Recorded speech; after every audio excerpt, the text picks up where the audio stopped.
yaa afaan oromoo wannin sidhaammadhu yoonan du'ee dabree takkana yaadadhu. bismillaahi irrahmaani irrahiim. dhaggeeffatoota keenya akkam jirtan? shariixa kana keessatti yookaa kaasaa kana keessatti kutaa afreeysa'a kan kitaaba ibsaa islaamaa je'amu kan islaama jiruu guyyaadharra dalaga'aan oolchuu je'amuun isinii waraaba takkaayuu isinii diba. itti dhiyaadha waan feetan argadha. bismillaahi irrahmaani irrahiim. dure ormi islaamaa wanni yaadu islaamni waan daaw'iidhaaf bakka takka kaayanii akka namatti yookaa mukatti namni fedhe dhaqee ziyaaruu miti. islaamni heera jiru'uuti humna naamusaa tan jiruu ilma namaa hundarratti mul'attu. ammas ormi islaamaa wanni yaadu namni heera islaamaa takka heeruma biraa hunda dalaga irra oolchu dura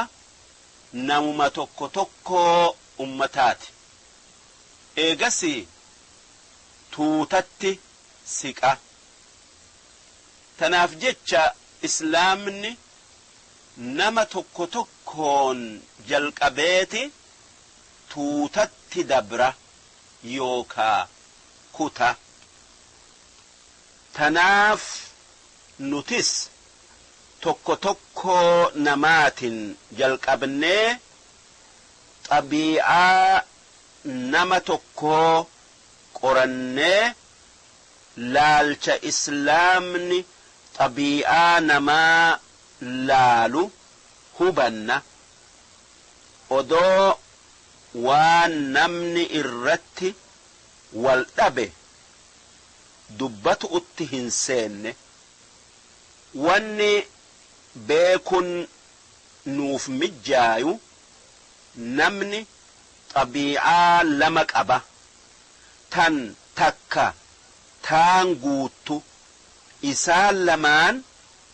wal keessa jiran takka xabii'aa keessati takka xabii'aa alaati. inumaa namni xabii'aa takka tan bakka lamatti qoodamtu qaba jechuu ni dandeenya. kan qooda kaanin adda fooyuun hin mijjooyne. qoonni tokko kan keessati je'ama tokko kan alaati je'ama. xabii'aan namaa tan keessaa tan ruuhiidhatti akeektu. xabii'aa namaa tan keessaa hoggaa dubbannu gama lamarraa dubbatu uuteenya. tokkoffaa gamni tokko gama ruuhiidhati takkaa naamusaati. lammaffaan gamni lammeeyso'oo gama yaada isaati. ammoo dalagaan namaa tan xabii'aa alaati je'amti. wanni ormi addunyaa hundi itti walii gale namni biddeena qofaan hin jiraatu jechuu. طبيعة خيسة الطبيعة الداخلية جرو روحي يوكا ناموسا الحياة الروحية. إسلامني جرو روحي تكا أدبا أكا إسين إيانا لبودا guutuu argattutti oofa. dhiyanni ruuhi'ii takkaayuu naamusaa qulqullummaa haqa nagaya irra jabaan waan islaamni dhiyana lubbu'uutiif hisaabuu takkaa akeekuu yookaa akeekuu naannoo waan as deemu kanaati sun tokkoffaan salaata lammaffaan zakaata sadaffaan sooman afraffaan hajji shanaffaan rabbii fi rasuula jaalatuu haqa jaalatuu namummaa jaalatuu jahaffaan rabbii ifii waa hundaaf abdatuu torbaffaan rabbii je'anii karaa rabbii keessatti if wareeguu waan kana hunda dubbanne dabarsine asitti wanni jennu waan lakkooyne kanaan male'etti islaamni dhuga'aa hin argamu odoo namni kitaaba kana dubbisu if duuba deebi'ee laalee irra gaarii yaadanna'aaf jech jiruu yaadaa alhayaatul fikriyyaa jiruu yaadaatun ayli irratti yookaa qarumma irratti dhaabbatti islaamni jiruu yaadaa tana ni jabeessa mana yaadaa yookaa hamile'ee goda yookaa bu'ura jaba'arratti bu'ura jabaadharratti jaara dhaabni yookaa bu'urri yaada islaamaa waan as deemu kana tokkoffaa beekomsa dhuga'aa kan ragaa adi'iin argamu ragaa moromaan qabne kan ogumma'aan yookaa mokkoru'uun argame bakka tanatti wanni shakki'iin male'etti jennu qur'aanni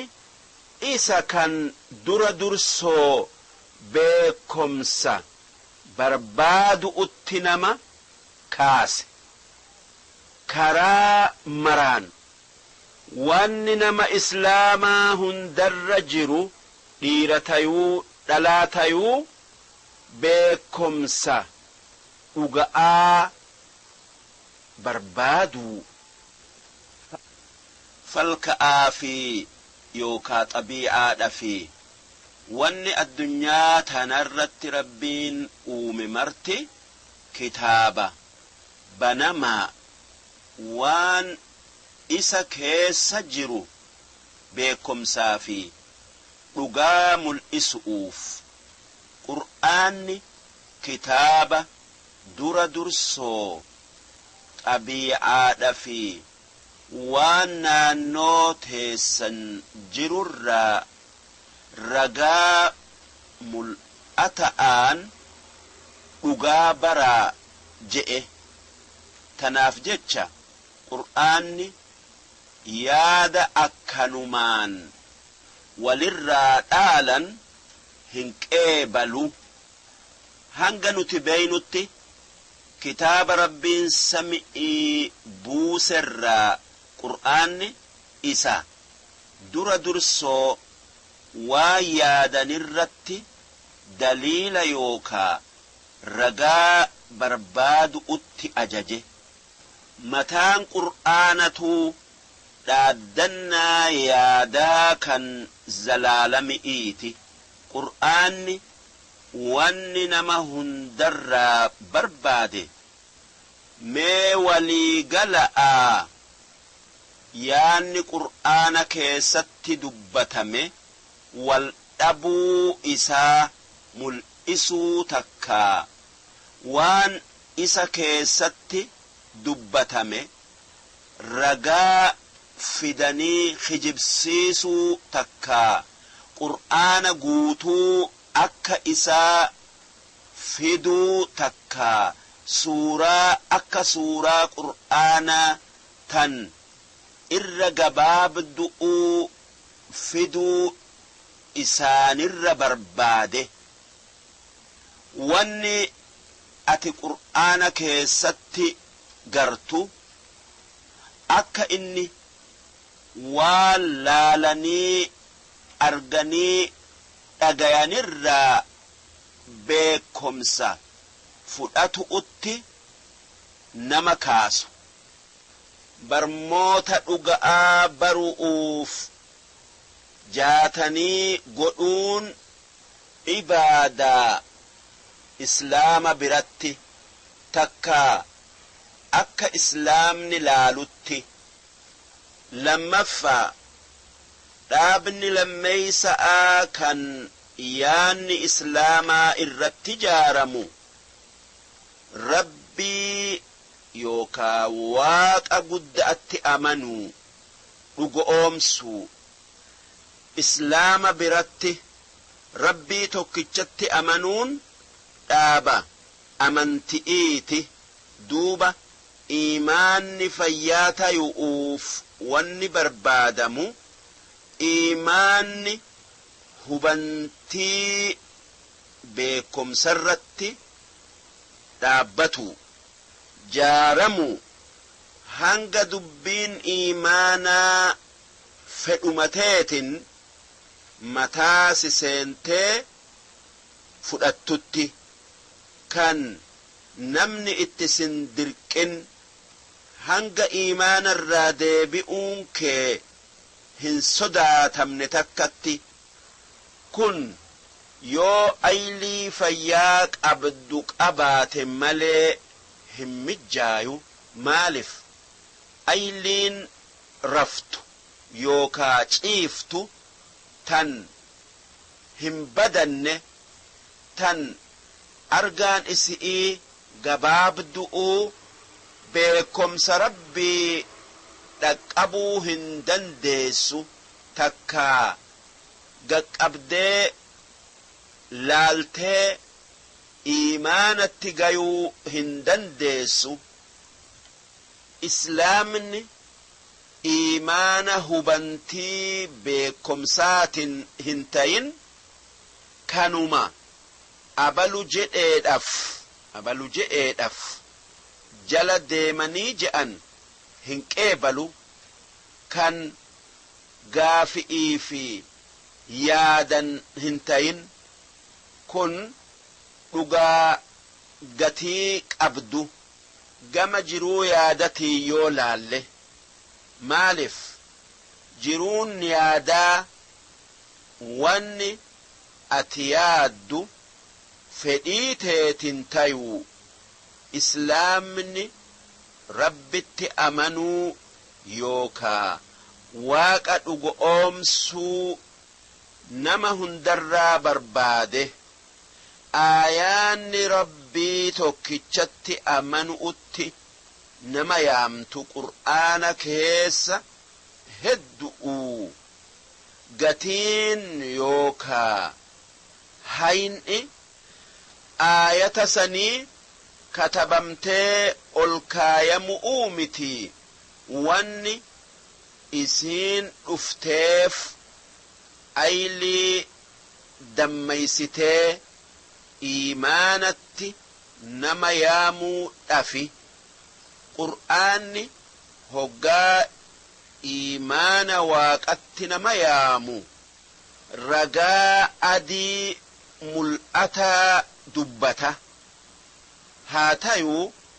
namni tokko aylii ifii raffisee kan gama isaatin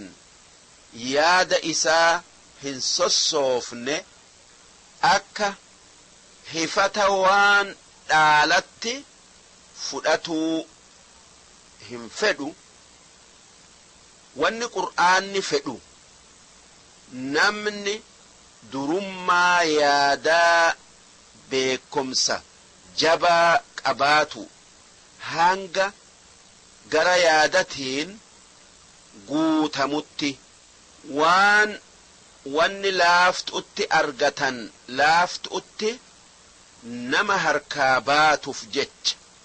islaamni iimaana laaftuutti argamu hin fedhu akka laaftuutti harkaa hin baaneef wanni islaamni fedhu iimaanni cimaa zalaalami'ii tayuu qalbii namaa keessa bakka hunda ibsuu haala jiruu isaa hunda mooyuu islaamni waan kana hunda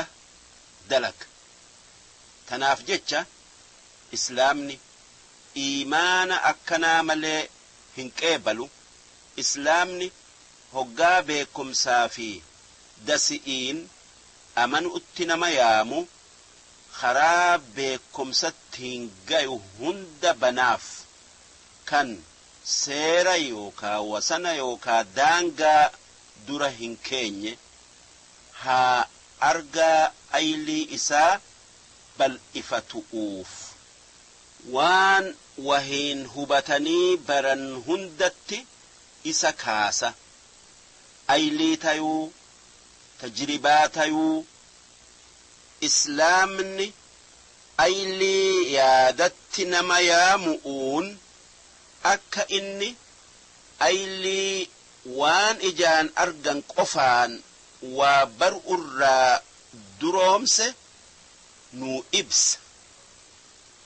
ammallee akka nama ol fuudhee abdii lubbuu isaati fi abdii irree rabbiitin isa jabeessee seera ayli'ii isaaf bal'isu fedha akka waan xabii'aadhatti hirrarraane ammallee waan argaadhan takkaa dhagayti'iin baran takkaa tajriba'aan baran ayliin namaa geessu islaamni fedha sababaa kanaaf waaqatti amanuun ayliidhaaf dhiyana kennee jiruu ayliidhaa akka laaftee